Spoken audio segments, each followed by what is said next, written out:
Hi, welcome to Binance Academy's course on decentralization. In this course, you will learn the most essential concepts in decentralization, including DeFi, DAO, dApps, and smart contracts. If you don't know what these terms mean, don't worry, you'll understand them after completing this course. In this first module, we will introduce you to DeFi, which stands for Decentralized Finance. A core concept of blockchain technology is decentralization, meaning the control of decision-making and execution is transferred from a centralized entity to a distributed network. One major use case of blockchain technology is in financial services, and DeFi refers to an ecosystem of financial applications built on blockchain networks, especially those governed by smart contracts. DeFi aims to create an open-source, permissionless, and transparent financial services ecosystem that is available to everyone and operates without any central authority. Moreover, users would retain complete control over their assets and interact with this ecosystem through peer-to-peer decentralized applications. The term DeFi was created in 2018 by several Ethereum developers, but the actual DeFi movement arguably started with the creation of Bitcoin in 2009. Bitcoin could be considered the first peer-to-peer digital money built on blockchain technology, which can be classified as DeFi. The real milestone in DeFi, however, is the launch of the Ethereum network in 2015. Ethereum introduced smart contracts, a more versatile programming language, and the ERC20 token standards. The protocol supports smart contracts that provide functions suitable for financial services, such as decentralized asset lending. The Ethereum network quickly began attracting developers to build all kinds of dApps, making Ethereum the foundation for DeFi applications. The DeFi space experienced exceptional growth after that. The total value locked in DeFi, which measures the total funds deposited in DeFi protocols, grew from $250 million in the beginning of 2019 to a peak of $250 billion at the end of 2021. Some notable DeFi applications include stablecoins, decentralized exchanges, lending, and borrowing protocols. We will go into more detail in the next module when we discuss specific use cases of DeFi. From the user's perspective, the core benefit of DeFi is enabling easy access to a wide range of financial services, especially for those isolated from the traditional financial system. The most significant difference between DeFi and traditional finance, or TradFi, is arguably accessibility. Anyone can create a crypto wallet and begin using DeFi services as long as they can access the internet. There are no signups, no minimum account balances, or identity verification that TradFi institutions require. This means DeFi can help improve financial inclusion by serving the unbanked. You probably heard about CeFi, which stands for Centralized Finance. It's a world where financial services are managed by centralized financial institutions. I know it's confusing, but even inside the crypto world, not every financial service is decentralized. When we say CeFi in the crypto space, it generally refers to crypto trades that are handled through a centralized exchange. For example, staking tokens to earn rewards through a centralized exchange often requires users to use a custodial wallet and to trust the centralized exchange. CeFi still dominates many aspects of the crypto world. As of 2021, over 90% of crypto trading volume took place on centralized exchanges. DeFi, on the other hand, doesn't involve any middleman. Decentralized exchanges complete trades via self-executing smart contracts and peer-to-peer transactions. Users interact with their own personal wallets and don't have to deposit crypto with a third party. Both DeFi and CeFi have their advantages and limitations. CeFi provides convenience and reduces the technical complications of managing various DeFi products on your own. CeFi also offers fiat-to-crypto trading services, and major platforms provide customer support. While DeFi gives users complete control over their crypto, more privacy, and many other attractive features, it has its limitations. It requires a lot of experience and research in addition to potential technological failures, lack of cross-chain services, and security risks. Specifically, because DeFi applications transfer the responsibility from the intermediaries to the user, it has potentially more risks relating to user errors. DeFi is also currently a cluttered and risky ecosystem. It can be a daunting task for users to find the most suitable application for a specific use case. When you explore DeFi services, you also need to bear in mind the many risks you face, including counterparty risk, regulatory risk, software risk, and risks relating to low market cap tokens. Despite these limitations, DeFi is always evolving and innovating. Its many advantages can potentially bring enormous benefits to populations globally, particularly those left outside of traditional financial markets. In the next module, let's explore some specific DeFi use cases and how they differ from traditional financial services.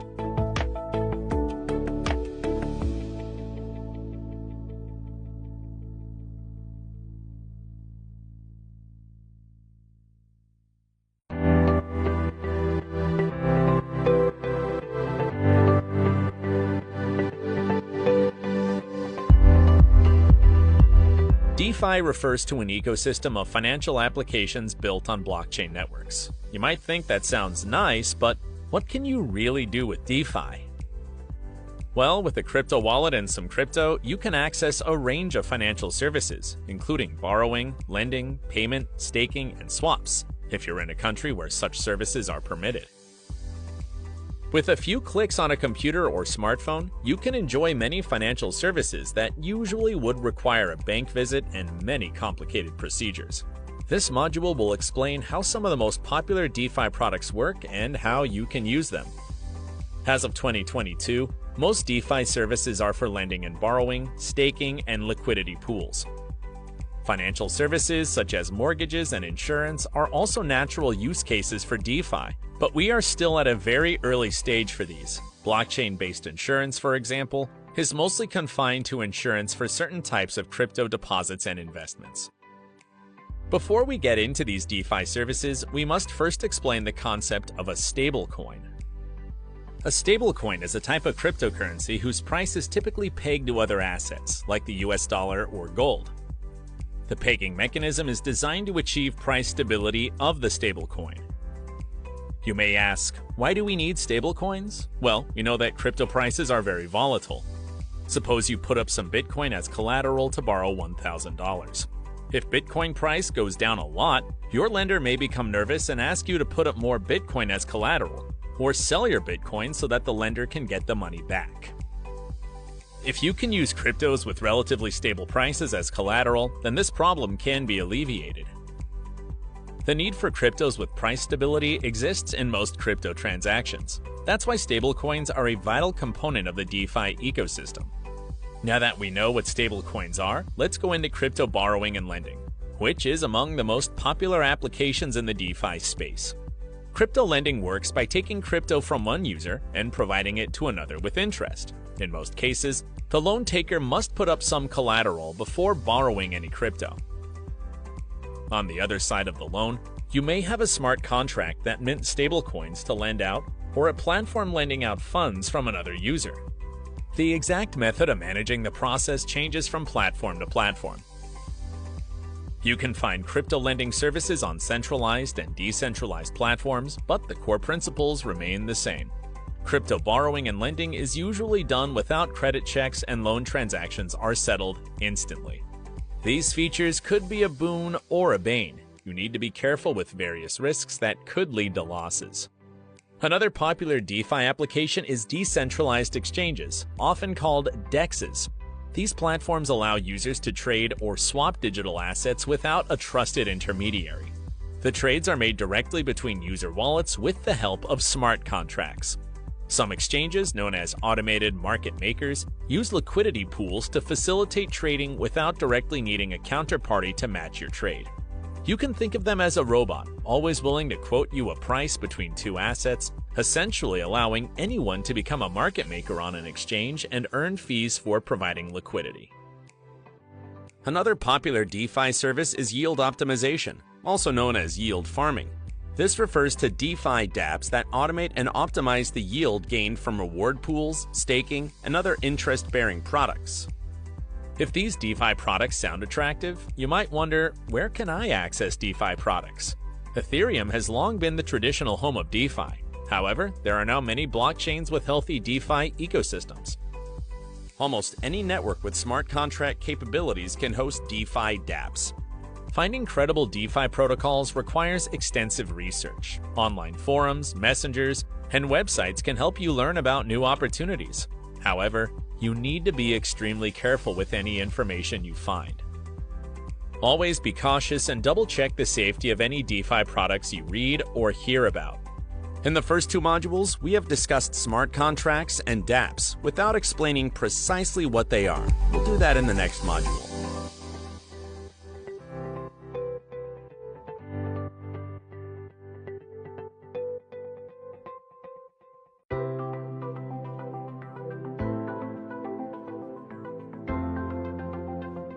Smart contracts are a crucial element for DeFi products to function. So, what exactly are smart contracts? Let's start with a brief history of the concept behind them.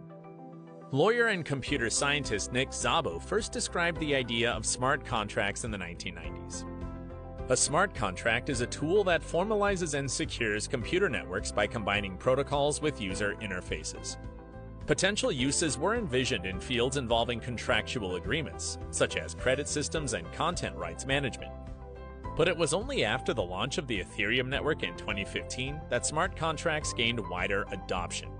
In the world of cryptocurrencies, a smart contract refers to self-executing computer programs that run on the blockchain when predetermined conditions are met. The conditions are predefined by computer code, which is replicated and executed by all network nodes. Blockchain smart contracts allow for the creation of trustless protocols. This means that two parties can make commitments via blockchain without having to trust each other.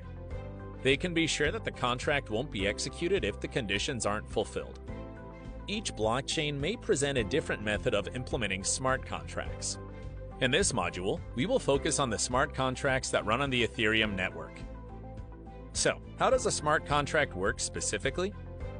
Because a smart contract executes a particular task when certain conditions are met, it often follows the if-then computer programming statement.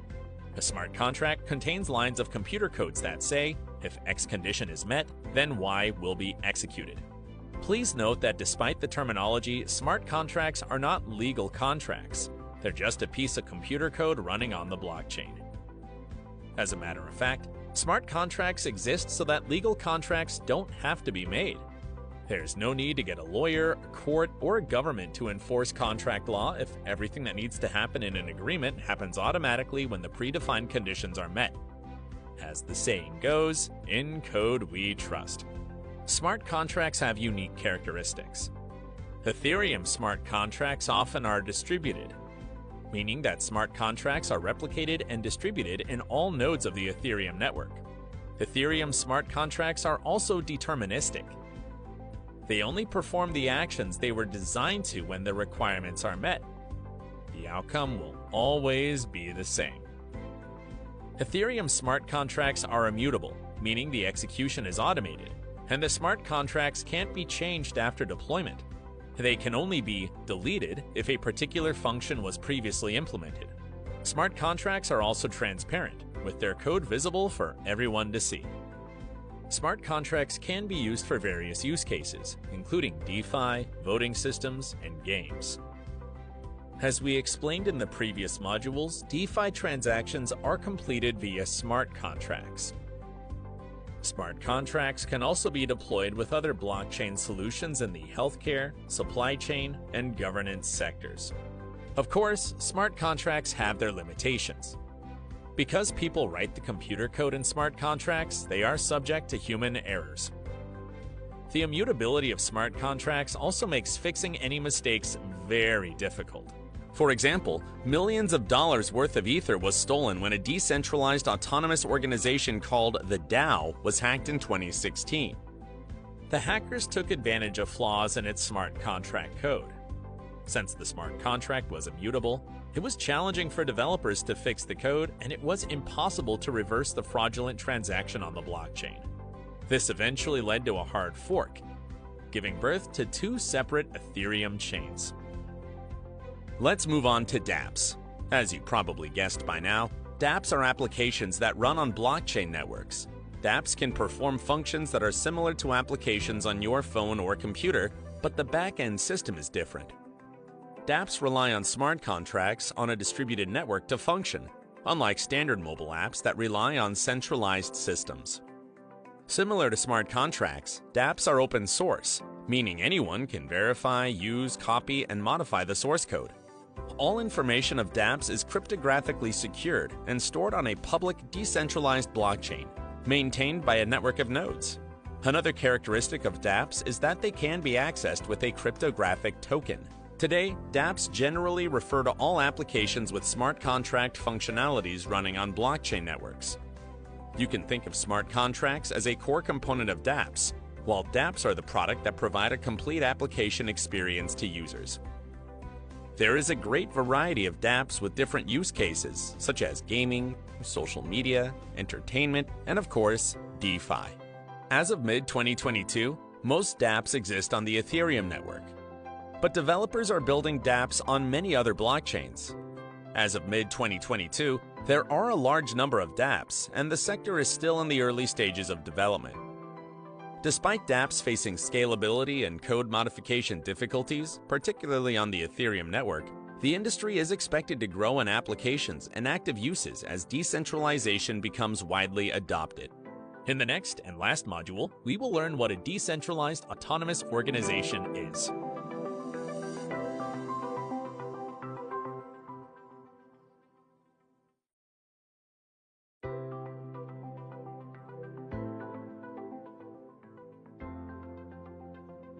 We've learned how smart contracts and dApps make decentralized transactions and applications possible. The next level of complexity comes in the form of a decentralized organizational structure. This is where a decentralized autonomous organization, or DAO in short, comes in. A DAO is an organizational structure or substructure commonly used for dApps, blockchain projects, socio-political funds, and crypto investment funds. With no central authority, token holders of a DAO collectively cast votes for the management of the DAO. All votes are posted on a blockchain for public viewing. Because of their decentralization and transparency, as well as their ability to work with self-executing smart contracts, DAOs have become a popular governing method in the blockchain and crypto space. How does a DAO work? Token holders of a particular project can vote on issues that must be decided. The voting power is distributed generally based on the number of tokens users hold. The decisions to be voted on are written as proposals in smart contracts, and users must select between mutually exclusive options. After token holders vote, and based on the outcome of the votes, the smart contracts are automatically executed to implement the decision. Some issues that token holders vote on include whether to issue more tokens, whether transaction fees should increase, or whether a certain number of tokens should be burnt. A token burn means taking tokens out of circulation permanently. A crypto investment DAO's token holders might vote on which investment strategy to use. The socio-political DAO's token holders may vote on how the funds in the DAO will be dispersed and for what purposes. The logic behind why a DAO works is about making assumptions about incentives. Users who own tokens in a project have voting power. The more tokens you own, the more voting power you have. Therefore, users are incentivized to act in good faith to keep the project healthy and robust. They will harm themselves if they do bad things because their token's value will be jeopardized. There are many benefits of a DAO.